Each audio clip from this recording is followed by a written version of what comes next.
Hello and welcome to my kitchen and welcome to Slow Cooker Sunday. My name is Sherry and today we're going to be making an overnight breakfast casserole. But before I get started, if this is your first time here, you love food, you love fun, you love slow cooker recipes, go ahead, hit the subscribe button as well as the notification bell so you don't miss anything new. All right, so today is Mother's Day. So first and foremost, I want to wish all the mothers out there a very happy Mother's Day. And I just thought Mother's Day would be a perfect day to show you this slow cooker recipe because it's great for Mother's Day or any kind of holiday where you're going to have family over kind of early in the morning, but you don't want to get up early and have to make a big breakfast, but you do want to kind of serve them something. This is something you can make up the night before, put it in your slow cooker, and when you wake up, it is ready to go. So alternatively, if you don't want to do it overnight, you can also like cook it on high for 2 hours and you can have it pretty, I wouldn't say right away, but you can have it a little bit quicker than overnight. So I have got just about a pound here of sausage. And I'm using like the maple flavored. So you can use just regular pork sausage. You could even use the Italian sausage if you wanted. And I am just going to cook this a little bit until it's nice and brown. And then I'm just going to drain off any grease that there is. I'm going to take some paper towels and kind of pat it dry. And then I'm going to put this away and get the slow cooker ready. Okay, so my sausage is done. I'm just going to set that aside. I have a full bag of hash browns here. So these are the southern, I guess they're like the diced. You can use the shredded also. I do recommend using the frozen ones though, instead of using fresh potatoes because these pretty much have a lot of the moisture and the starch removed. So if you use fresh potatoes, your casserole might turn out like a little bit runny. All right, so once we've got our hash browns, I had to think what these were called. Hash browns, I have got about a half of an onion here chopped that I'm just going to sprinkle over the top.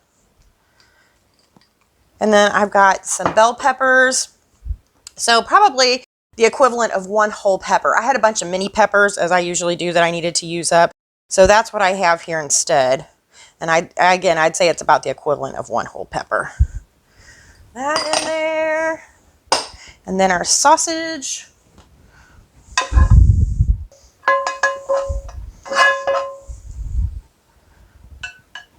Oh, that smells so good. Draven just came in and he said, it smells like pancakes in here. And I said, it's maple sausage, not pancakes. So now I'm going to have to make pancakes when I get done with this because he wants pancakes. All right, then a couple of cups of cheddar cheese. I'm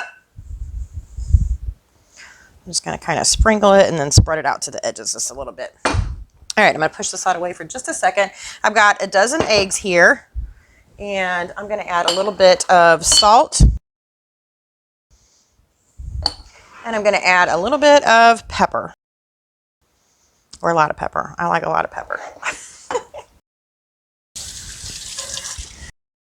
And then 1/3 of a cup of milk. And then we're just going to whisk this together.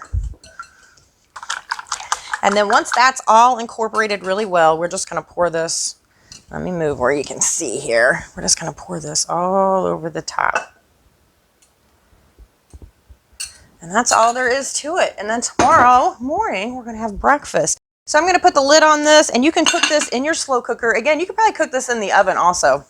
But you can cook this in the slow cooker on high for 2 hours, or you can do it on low anywhere from 6 to 8 hours. Now, it's going to depend on what your, what's this called again? A slow cooker. It's going to depend on what your slow cooker cooks at. So I've had some that I can cook them on low and they are just like boiling at the edges. So you really kind of want to watch it. I know some of them I have had before. I probably wouldn't cook anything on low past, 4 to 6 hours. So really keep an eye on it. But this one is safe. I can always turn this one down on a warm also. So I'm going to do this for probably right around 7 hours. Casserole is done, and I cannot wait to get a bite of this. I've let it cool just a little bit, so hopefully I don't burn myself. I wanted to dig down in here and make sure I got some of those hash browns. We need a bit of everything in here, right? Don't you just love the flavor of maple sausage? I just love it. And the fact that you can do this the night before and have this all ready to go. The only thing I'm missing, the only thing I'm missing is the biscuit and gravy. I got my hash browns, my sausage, my eggs. And they make gravy in a can now that I don't think it tastes bad at all. My husband will only eat homemade gravy, but I actually think it tastes kind of good. So if you had a can of biscuits, you could throw in the oven really quick, 15 minutes, and you've got biscuits, gravy, and all of this like ready to go. You just got to get somebody to do the dishes. But anyway, I think you would really enjoy this, so I hope you give it a try. Let me know what you think in the comments below. I thank you so much for watching. Bye.